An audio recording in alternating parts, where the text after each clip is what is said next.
Ang programang ito ay rated SPG. Striktong patnubay at gabay ng magulang ang kailangan. Maaaring may masiselang tema, lengguwahe, karahasan, sexual, horror o droga na hindi angkop sa mga bata.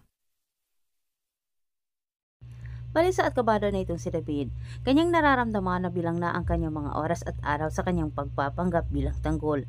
Suspetsya nito na pakana ni Olga ang pagharap nila ni Ramon at tanggol, ngunit itinanggi ni Olga at hindi niya masabi kay David ang mabigat niyang dahilan.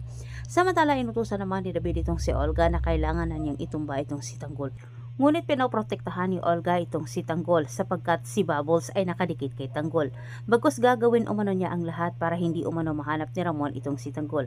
Samantala sa kabilang banda, kahit kinumbinsi ni Don Julio itong si Ramon na hindi na umano guguluhin ang isip nito at isipin pa na anak niya ang binatang kanyang nakaharap dahil nakasama na umano nila ang anak ni Ramon.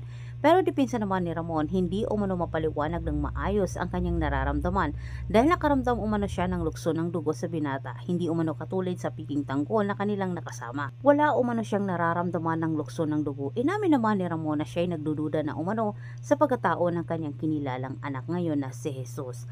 Nagpatulong itong si Ramon kay General. Agad niya itong tinawagan, pinapahanap niya ang grupong sumugod sa kanyang bodega. Sigurado si Ramon na ang nasabing grupo ang makapagsabi sa kanya at makapagturo kung saan niya makikita itong si Tanggol. Nabutan ni David si Don Julio at Ramon na nag-uusap at kinumbinsi din niya ang kanyang piking tatay na itigil na umano ang paghahanap sa binatang nakaharap nito dahil nag-alala umano siya kunwari sa kaligtasan ng kanyang tatay. Baka mamaya at sa susunod nilang pagharap ay hindi na umano makabalik itong si Ramon sa mansyon. Ngunit sa kasamang palad parang nabulunan ng malaking tinik sa nilalamunan itong si David nang diretsahang sinagot siya ni Ramon na hindi umano siya titigil hanggat hindi umano niya mahanap ang lalaking ito. At tinanong din niya itong si David kung bakit ayaw ni David na hanapin niya ang binatang ito, may kinakatakutan ba umano siyang malaman umano ni Ramon.